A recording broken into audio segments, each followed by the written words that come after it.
Write the world-changing book that will help grow your personal brand and your business as it makes the world a better place. Welcome to the Author's Corner, hosted by Robin Colucci. Every episode, we bring you some of the most successful authors, as well as other industry experts, to share some inspiration, motivation, tactical strategy, and fun. We'll also talk about the challenges and trends in the publishing industry. Don't get stuck in the idea phase. Join the Author's Corner today. Start writing the book you've dreamed about.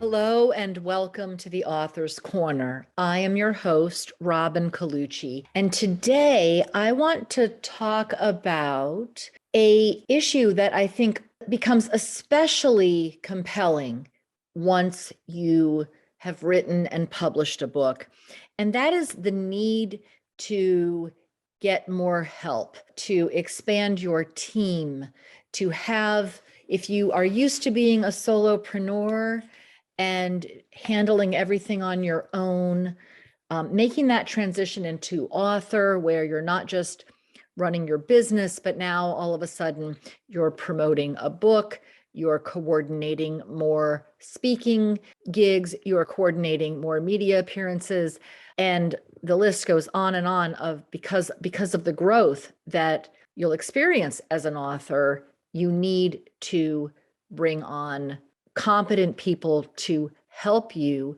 sustain your success. And because of that, I have invited to be with us today, Sarah Hawley. Now, Sarah is a serial entrepreneur who has started and sold multiple companies for over 7 figures. She is currently the founder and CEO of Grow-Motely, which connects conscious companies and professionals and helps match them into long-term working relationships. In 2021, her latest book, Conscious Leadership, A Journey from Ego to Heart, was released by Mandela Tree Press. She's also the co-founder of the League of Extraordinary Women, a community that supports women entrepreneurship. And Sarah is going to speak with us today about what it looks like to add a team member, what some of the benefits are, some of the potential challenges, and how to deal with them. So I hope that you will really listen with great intent and interest and enjoy. So Sarah, welcome to the Author's Corner. Hey, Robin, great to be here. Thanks for having me. I'm so excited to have you because, when I think about, besides the fact that you're so much fun, but when I think about the life of an author, right? I think a lot of people underestimate how much business there is to do inside of being an author. Like you earn that mantle, you get a book deal, you get the book published, you earn that mantle, but you can't just walk away from it and expect it to keep going. So there's all these added elements to your activities that you need to now absorb. And if you already own a business and already have a team, maybe there's a mechanism in place to support that. But if you don't, what do you do? And so that's why I got so inspired when we first chatted to invite you here to be with us today.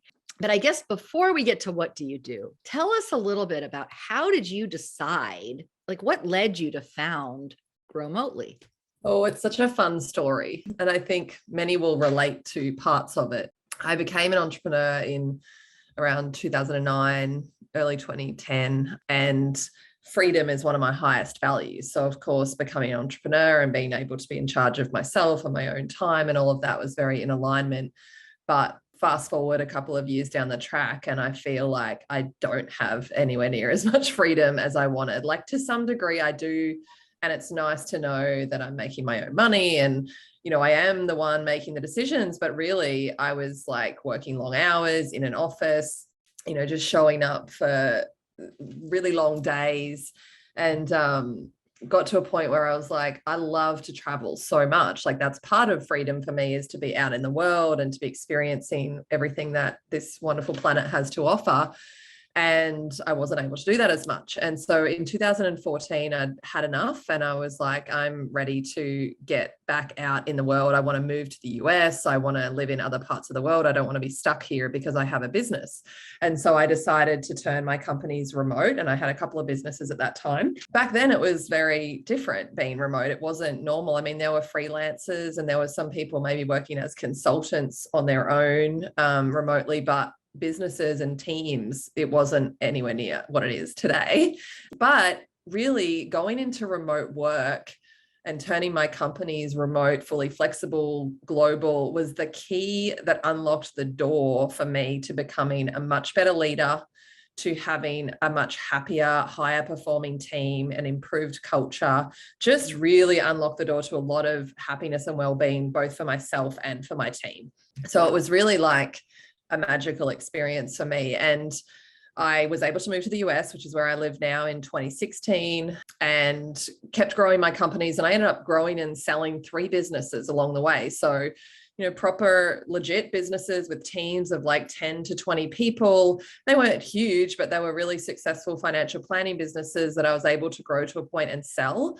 And in 2018, I decided I was ready to get out of finance and ready to do something different as an entrepreneur. And along the way, I had formed a small global recruitment company with 3 other co-founders who also had remote businesses, because there was no global remote recruitment company back then. So we just made our own little company that would do all of our recruiting for our companies. And we had a few clients, but it was a very small business. And none of those guys were very interested in that business. So over the years, I bought them out. And by the end of 2018, I was left holding the company.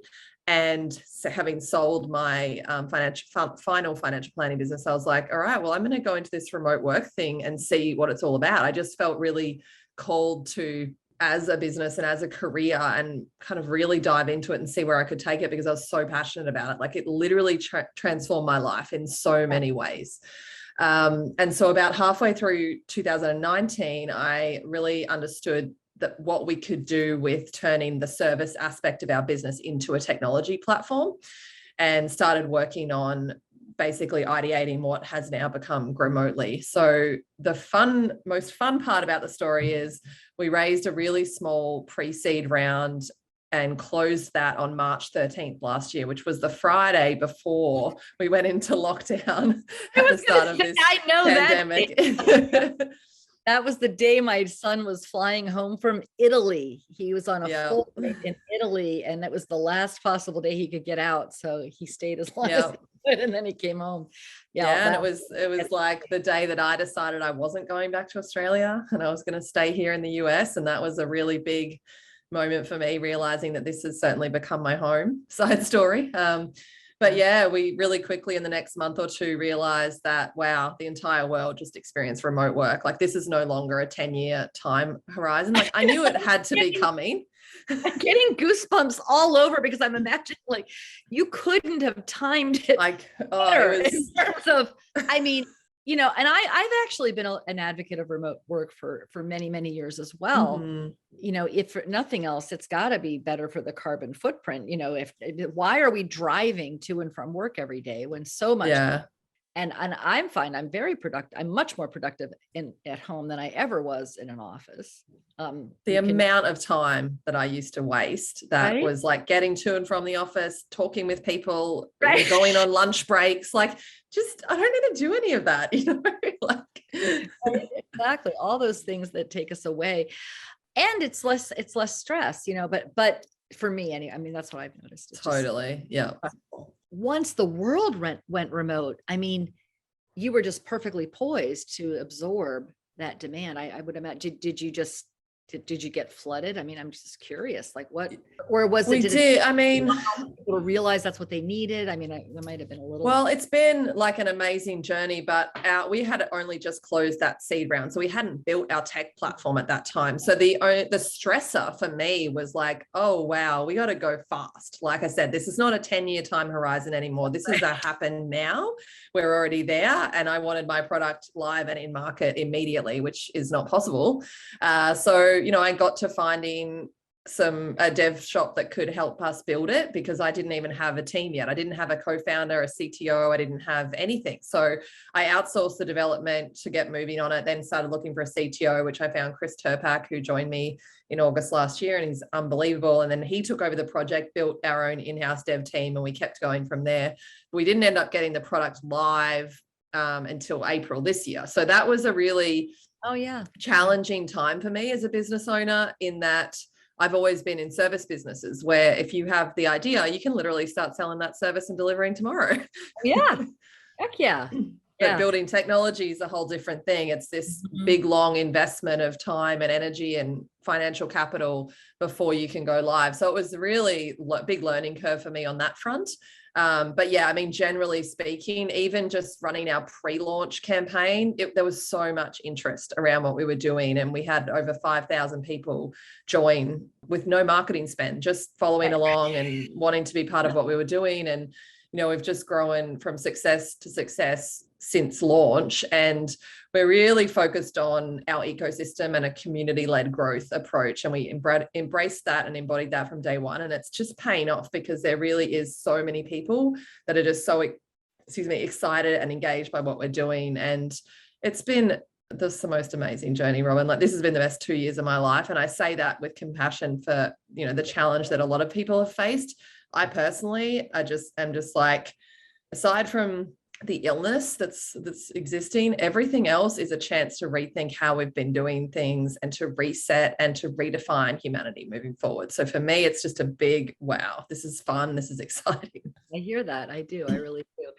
And so, you know, I would imagine there's excitement on both sides, right? Both on the hirer and the hirees. And I know you have an international pool of talent, and say a little bit more about that, because I think that's super cool as well. You know, that you've got what 13,000, I think it is. Yeah, we've got over 13,000 remote professionals registered. We have about 30,000 actually with their email addresses, so they're getting notified of job openings and things, but 13,000 who already have profiles on the platform. So it's very, very exciting. And you have the countries, the diversity. Yeah. And I'd love to hear, what do you see are some of the advantages of that for Sorry. Yeah. Yeah. I mean, essentially Grow-Motely is designed for any company anywhere in the world to hire any person anywhere in the world. So it's just breaking down all those previous borders to talent where we were hiring only locally. So as a professional, we had to find a company that we aligned with close to home, and vice versa. Building companies, we had to find these really amazing, passionate, excited, skilled, experienced people in our local area. We don't need to anymore. And that's what excites me is, I always say in 2021, nobody has to work a job they hate anymore. Like, whatever it is that you love doing, you can find the company out there that does that thing in a way that you like to show up with a bunch of great people that you'll thrive with. That's possible. And from a business owner perspective, on the flip side, it's so exciting for me to be able to go out and go anywhere in the world, whoever's most passionate about doing what we do, come and be part of it. And I find the most loyal, excited, happy, thriving team. And this is what I'm just excited to bring to other small business owners and entrepreneurs, because it is hard, finding great talent and building a great team and being a great leader. It's not an easy thing. But I think remote work really unlocks a lot of exciting opportunities in that realm. Yeah. And I mean, especially these days where there's a clear labor shortage. Yeah.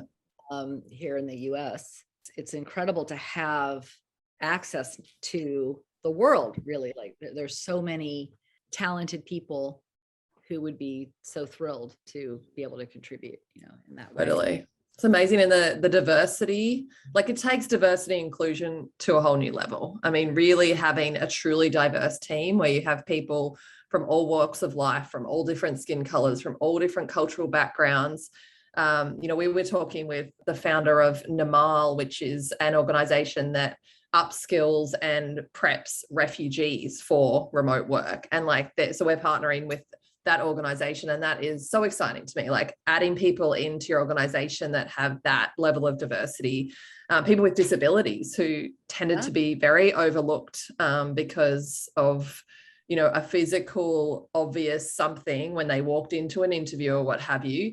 Oftentimes I mean, you can't see that. So it removes some of those biases, which gives opportunity then for people to show up and be like, yeah, just because maybe I'm in a wheelchair or I have, you know, some damage to one side of my body where it doesn't function as well, or whatever it might be, like, does not preclude me from showing up and being a valuable contribution and valuable part of this team. And the more diverse our teams can be, the more we are as an organization and a brand able to connect with our audience. Even though we talk about target marketing and all of that, and that's really important to get your niche in, but diversity within a team breeds empathy and compassion and connection and understanding, and it's just invaluable. And what's so exciting about where we're at now is that small companies can have that level of diversity. An 8-person team can have 8 people from 8 different countries, and like, wow, that's really amazing. That was never possible before. Oh, no. I love that. I love that. And it really is so important. And as I understand it, the data is very clear, right? Diverse teams are higher performing and better for the bottom line than the yes team. Yep. So let me ask you this, because their author business, they're probably a solopreneur. And it can be different, right? Even if you're used to managing a team inside of a company, having let's say, you know, an assistant to help you with some of those authory things that you have to do, you know, following up and getting booked on a podcast, or, you know, sending a copy of your book to somebody, or those things can take time away that you really don't have that you know, somebody. So, but maybe, like, I'm just curious, what do you find? Because I know it can be challenging figuring out, like, how do you know who you're picking the right person, or, you know, how do you know? So, like, what are some of the mistakes that you see that people make in making hiring decisions? I think one of the biggest mistakes I see, and particularly with the solopreneur making their first hire, is hiring a mini-me versus somebody who has like opposing skills and complementary skills. So it's really can be like a blind spot where we see someone who's like a mini version of us, like, oh my gosh, they're up and coming, they like all the same things we do, they show up in the same way as us, this is going to be amazing, I need another version of me, I need to clone myself. Right. Rather than going like, okay, right now I do all the things, these are the 5 things that I actually love doing and I'm stellar at, here's the 5 things that I effing hate doing, and like I would love someone else to do it, and hire for that. And that way you both get to live in your zone of genius. What happens when we hire the mini-me is we're fighting for the good things that we want to do. We both want to do the best stuff. Both want to do the same stuff. Yeah. We end up with a lot of conflict, often resentment, because that person has also entered the dynamic looking up to you, going, I want to be you. I want to be like you one day. So I'm coming with you because you're showing me what it could be. And that's not the career path that's on offer. Like, that person needs to go out and find their own way to that. You know what I mean? Especially when it's that first hire, what you're really looking for is someone totally different who can handle all the stuff that you're not necessarily good at. So that's like the most common mistake I see. Yeah, that makes a lot of sense to me. Like, and it's like a blind spot, right? Like you said. So tell us a little bit more about how you help companies find, and you know, there's 2 questions here. This is a huge question, so we're gonna have to because it's a short question, but it's big. How do you help companies find and retain the right talent? I think that's another thing that, first of all, finding the right talent in the first place, you're investing some time and money and effort there. But retaining the talent, you know, or making sure you got the right talent that you want to keep, and then retaining it is huge, because it's so expensive, right, to replace a person. It is, yeah. Than finding one, you know. So talk a little bit about, because I know you have a lot of mechanisms in place that support both the company and the employee. Yeah. I mean, it's really quite devastating on a lot of levels when we make a mishire, when we hire someone who's not the right fit. And it does happen. And I think, you know, I offer that because we're not, in our business journeys, we're not going to get every single hire right. Even us as a, you know, with specialties in culture matching and recruitment, like I'm not going to put on my website that we guarantee we'll get every 100% hire right. It happens, right? We aim to reduce that gap as much as physically possible, but it's devastating from there's a financial impact, because usually if it's the wrong person, all of the time that you've been paying their salary, they're not performing at the rate that they would need to. So there's that waste. And then there's the downtime between finding the other people. But there's also that emotional and energetic drain. And that's what takes a really big toll. A lot of the time, it's what burns people. We see a lot of trauma for leaders around not even wanting to now make another hire, because they feel so devastated by the way this went down, by how it didn't work out, or whatever it might be. And I think it's just really important to acknowledge that that's a very real thing. It's very hard, especially for smaller businesses, when you're making those first few hires. If they don't work out, it's just really emotionally and energetically draining, not to mention the financial impact. So just to keep your head up if that has happened to you, and keep going, because we do get better at it over time. But what I would offer and how we help people, and as a starting point, is really focusing on culture, like understanding that, especially in 2021, and with millennials quickly representing the largest part of the workforce, this is not a nice to have anymore. Like, it is a not negotiable. People want to work in a place that matches the way they want to show up every day, and what that means is they will feel seen, valued, heard, as though they belong. And that's really what we all want as human beings. Now, culture there is not this perfect culture, and this is how we all need to be. Like I said, it comes down to, where is the right place for me that matches how I am? And so I would really offer, and what we aim to do through our technology and also some of the services we provide to businesses, is to understand who your culture is as an organization, really, and be able to own it and be comfortable with it and communicate it clearly to your audience. So Grow-Motely has, when you set up your company, you put in your values, your vision, your mission, and that gets communicated out to people who are looking to work for you. And I really think that values are kind of our culture statements. Like, that's the way. There's the what we care about and why we're doing it, which is really important. But the values talk to, like, how do we show up for each other as a team and for our customers and for the world every single day? And a really easy example is, are we rigid or flexible in our approach? Neither is right or wrong, but we tend to be one or the other. Now, if we say we're really flexible, but we're not. I don't know what you're talking about. And I will keep going. If we say we're really flexible and we're not, we're going to attract all of these people who love to, work in a more flexible, fluid way. And they're going to feel constrained and trapped by the rigidity and structure that somebody who likes that environment will absolutely crush it and thrive in. So this is the key thing, I believe. All right, I have to ask you about this, because now it's time for Robin therapy. But I love it. I would say I'm both, right? Because I'm rigid in that, like, I have a really high standard of excellence, because we have to be excellent with what we produce, because of the work that we do. Of course, yeah. But I tend to be. It's been noted by my team that I maybe am a little too flexible when it comes to things like, well, how do you want that done? Or when do you need that? And I can be very hand wavy, right? So am I just maddening and no one would ever want to work for me, or, besides my amazing people I have now? Or, I mean, is this a common thing where you see, like, sort of a blend, or how would you be considered flexible or rigid based on that? I think it's common for some of these paradoxes to exist, but I think it's like, how can we go in a little deeper and understand what it is? And very quickly, without diving in with you, what it sounds to me like is, what's most important is that we deliver things to a really high standard.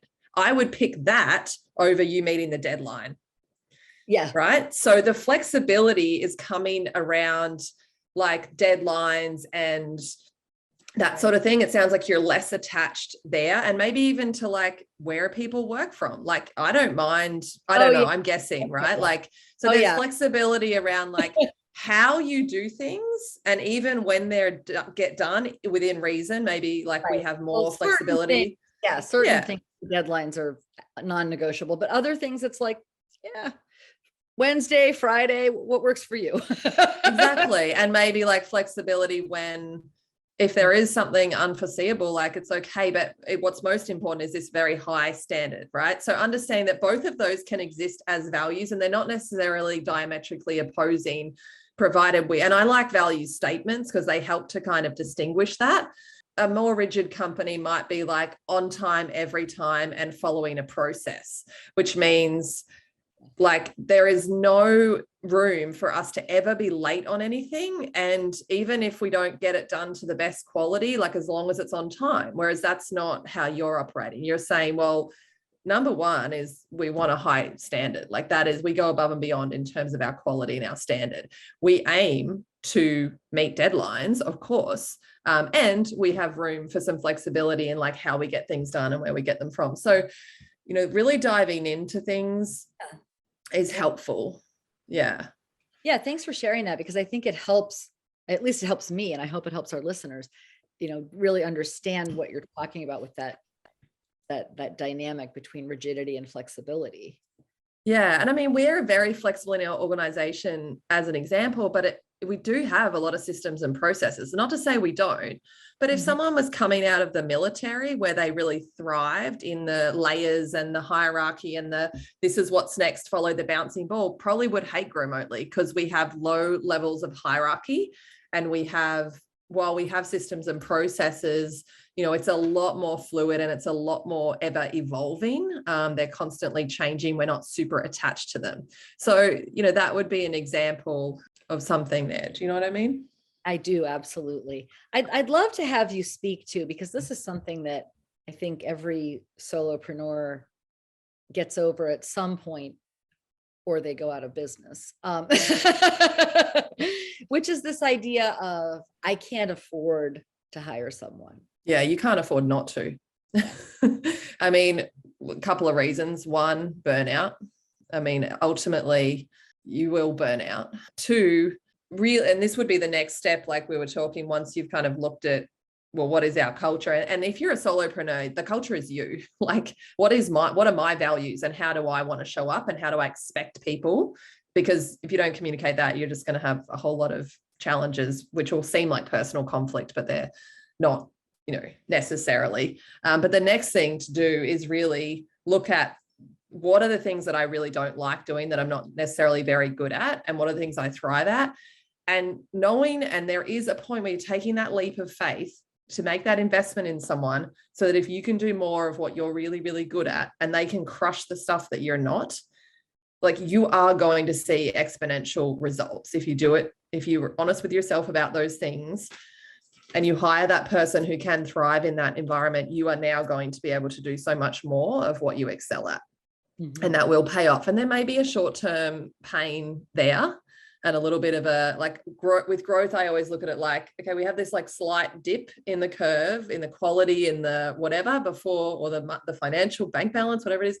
And then we go again, and then we grow again. And it's this constant, like, a little bit of a dip down. I'm doing my hand, so if you're not watching the video, I think people get it. Have you ever read the book Mastery? And I'm going to totally tank the fellow who wrote its name, because he has a very long name. But anyway, the wonderful little book called Mastery. And he writes about how this is actually how we develop mastery in anything, whether it's sport, music, running a business, growing a business. And it's true, there's like a plateau period, and then you have a little dip, and then right before you, and then you shoot up, and then you have another plateau period. And I remember reading the book years ago and sort of relating it more to music or sports or some of the other things I'd done before I'd really had a business.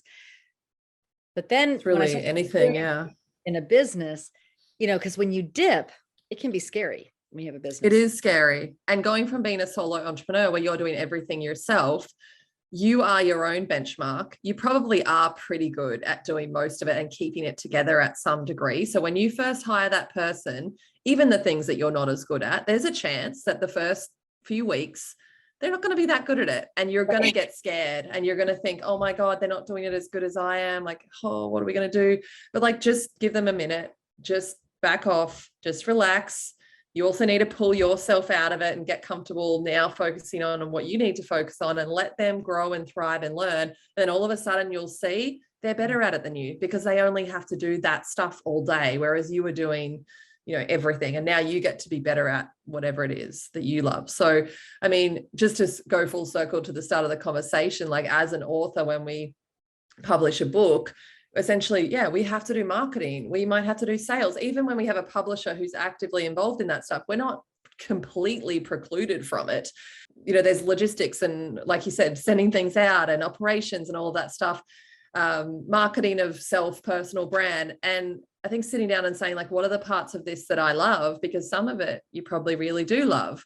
And then what are the parts of it that I don't love? And then figuring out who you could hire to support you with the things that you don't love as much.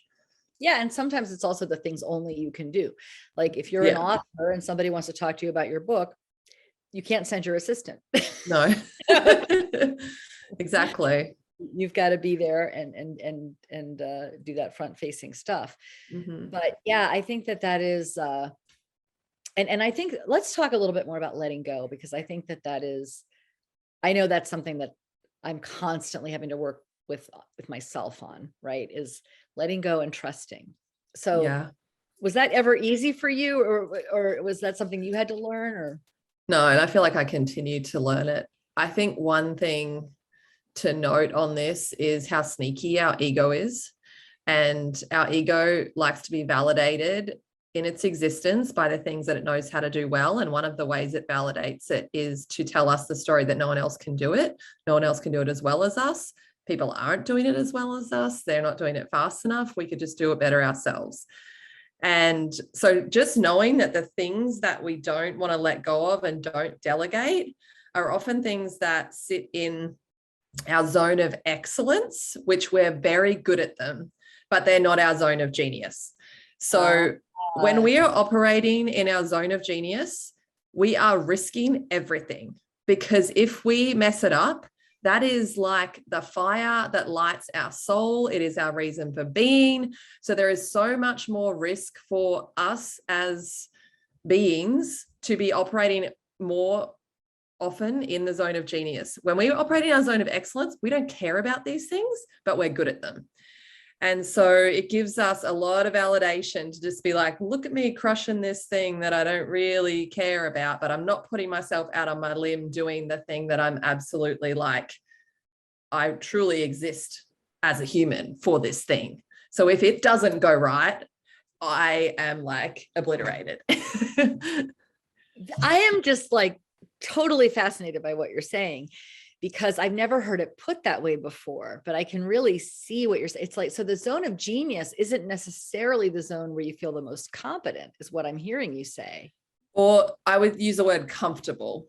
So okay, yeah, so you're probably, I want to picture this. I got the zone of excellence because I live a lot. There's a lot of things we're really good at that we can just, and we feel really comfortable in that space. Like I'm really good at spreadsheets and bookkeeping, honestly. Like I taught myself that stuff and I'm really good at it. Like, am I though changing the world by sitting doing that? No. Like this is my zone of genius. Like communicating, whether it's written, video, podcast, whatever, that is absolutely one of my zones of genius. I have an obsession with words. I have an obsession with psychology and growth and expansion. And my existence as a human is to inspire possibility. So this is how I do it. This is one of the ways I do it, not in spreadsheets. I could probably make a cool spreadsheet and be like, hey, look what's possible. But like, that's not, but I'm excellent at it. I'm excellent at it. And it's a lot less risky, because if I come on your podcast and I don't inspire possibility, I have risked the very reason for my existence. And so my ego is afraid of that. This is the deeper layer. Like there's the behavior and the habit and all of that stuff that we need to change. But, this is the deeper layer. And our zone of genius is the thing that we're in complete flow state. Sometimes we feel like we're channeling. It's the thing that, it's not to say there aren't other people that can do it. Of course, there's lots of people that do lots of things similar, but this is the thing that it matters if we don't do it. matters if we don't, because that's what we're here for. Yeah. No, I'm just, because I think that mine is helping people come up with that, clear saleable concept for their book. Like, right, like where does their genius meet the marketplace, and helping them to frame it in a way that agents and publishers can appreciate it and see it and buy it. And I am so attached to that outcome that I take it, if I like, yeah. It's your gift to humanity. I mean, and that's what your zone of genius is. There's no room for failure there. Yeah. It's very hard. And it really is. Yeah, it really is. Like, even thinking about failing, I'm like, no, we'll just keep going till we get it. Yeah. And thinking of like where people are at when they are on the solopreneur journey, it's like, yeah, they're doing some of their zone of genius and they're doing a whole lot of other stuff. But to let go of the other stuff means I'm going to show up in my zone of genius like maybe 80% of my day. And that starts to be scary because, there's a lot more on the line. Yeah. On the other hand, it sounds really appealing, right? It is. Be able to live in your zone of genius and not be bogged down by things you're good at that suck your energy. But I love to talk about this because it's the deeper reason why we're bad at delegating. It's because it's validating us to do the things that we think we're good at. And it takes courage to just say, yeah, I'm good at it, but I'm going to show someone else. And it does, there's some level of, it's partly annoying to delegate because you have to like teach someone, and we can create all these excuses of why we don't do it because it's faster to do it ourselves and all that. But the deeper reason is that, it means we're going to step more into our gift, and there's more risk there.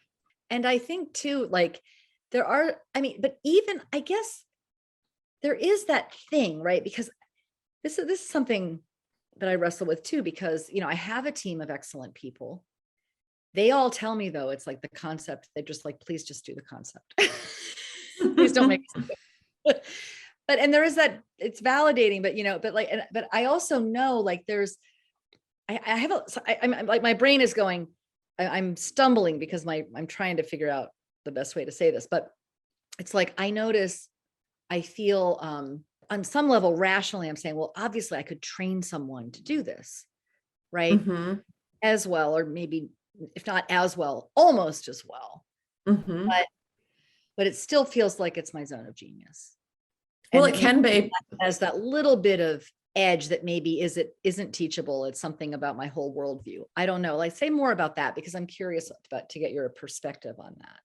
Well, I think it's a slightly different conversation, because what you're talking about is scaling your genius within your business, which is different to some degree. I mean, all delegation is part of. We're past solopreneur now. Now we're So the first step is delegating things that I don't want to do so that I can do more of what I do. And now what you're talking about is, okay, now that we've got like a business built around us and I'm doing the thing that I'm really good at and I love, like, do I want to scale this out so that other people can do it?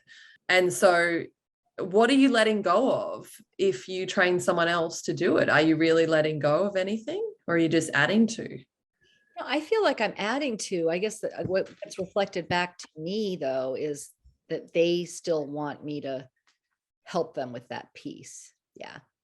But they're new. I've been doing it for 20 years. They've been doing it for 1 or 2 or 3. Yeah, totally. And this is where you're playing the role of like mentor and master, so that people can learn and fine tune and become as good as you are. But I think it's also cool to look within teams of like, are we bringing people up because that's what they want, or are we seeing opportunity for them that they're not necessarily wanting to even step into? And I'm not saying that's the case with you, but it is something to consider. And like, sometimes I've done this in the past where I'll have like team members and I'll think, oh, they could be this, they could do that. And I start kind of pushing them in that direction. And maybe the better thing to do is just start fresh and hire someone into that thing that I need or see for the business. So that can be sometimes there as well. And I think also, like, I mean, do you think, because in my experience, like, I'm still doing things that are in my zone of excellence that I would rather not do. But I'm also doing my zone of genius, and I have a team.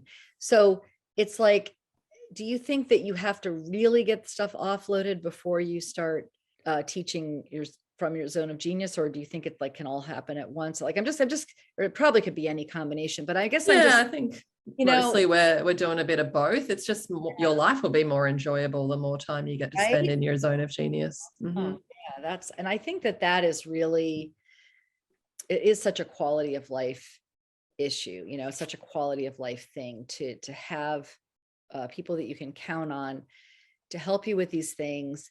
Really, there's not much that's less interesting to me than putting a book in an envelope and getting it to the post office. But I used to do that. Yeah. Exactly. Like, what is your best advice for someone who's thinking about bringing someone on to really, because when I think about authors, like this is the author's corner. When I think about authors, it's like, if you want to up your book sales, or if you want to be able to get more out of your book, even if it's, booking, teaching workshops at a corporation with your book and, just having them buy books or whatever it is, but to have someone on your team to help facilitate that, there's so many little pieces to that. Yeah. Right. When I launch an email campaign, it takes 5 people. Yeah. Thank God I have those people, so because different talents, different skill sets. And so it really can make such a huge difference in an author's ability to get things done so that they can be more successful, both with their book and with their business or mission or whatever it is that they're using the book to help grow.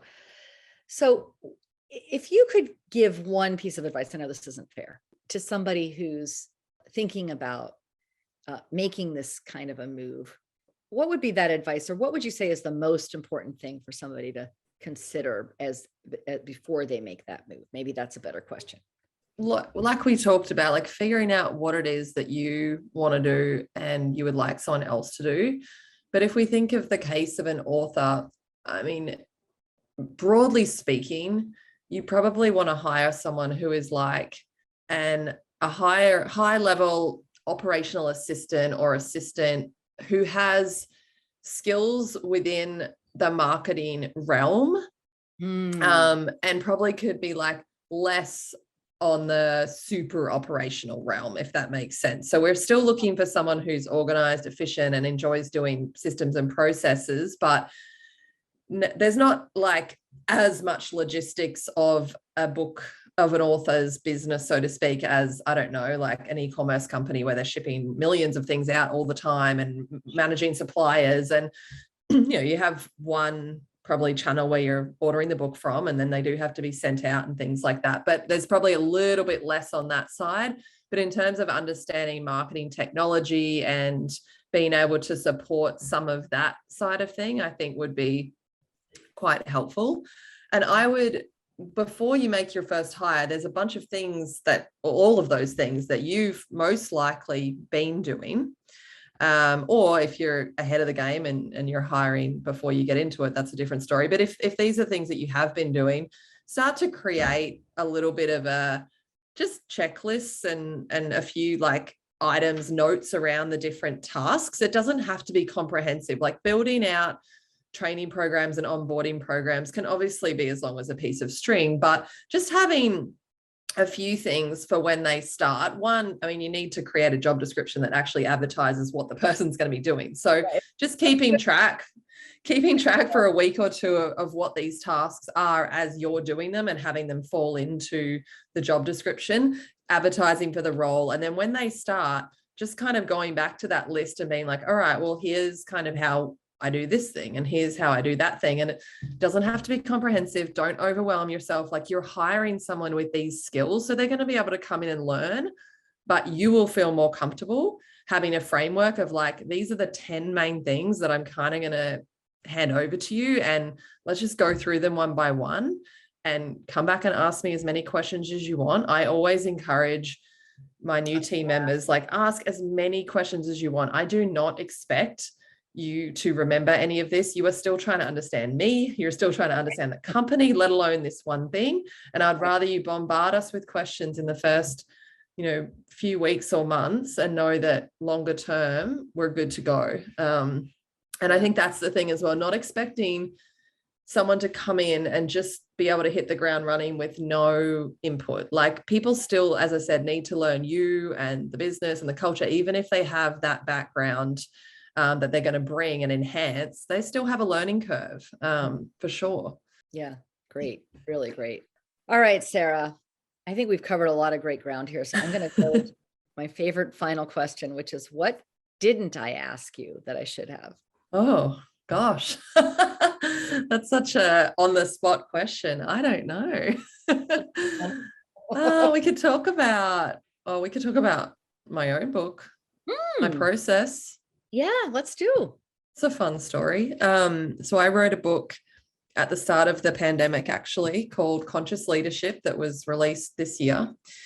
And basically, I was here in Austin, which is where I live now, having just met my now husband. We decided to lock down together. We thought it would be fun after our first date, and now we're married and have a baby. Wow.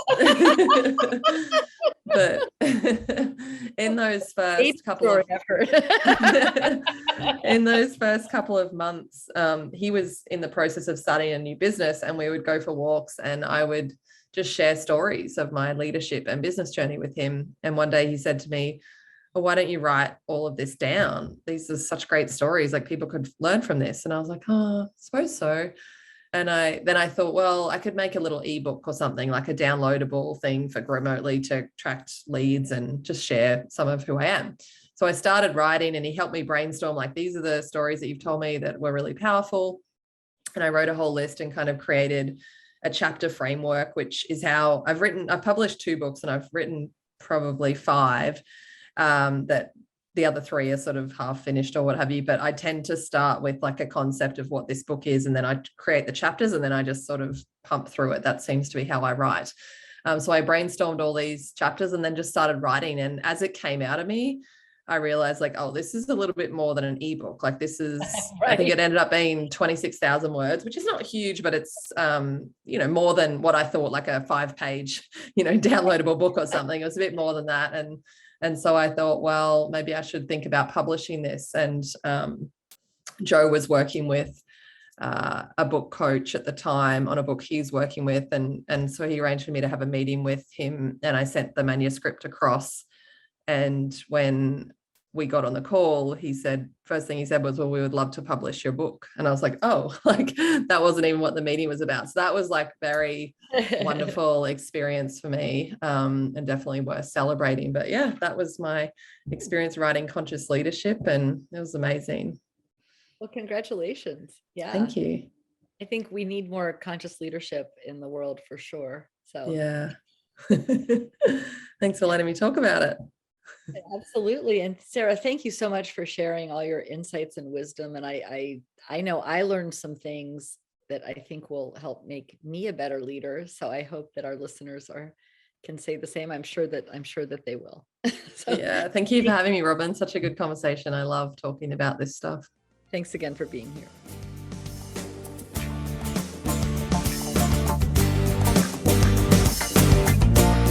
Thank you for tuning in to another amazing episode of The Author's Corner. You're one step closer to writing the world-changing book you've dreamed about for years. To access today's show notes and other helpful resources, simply visit our website at theauthorscorner.com. A positive review would be appreciated. Until next time.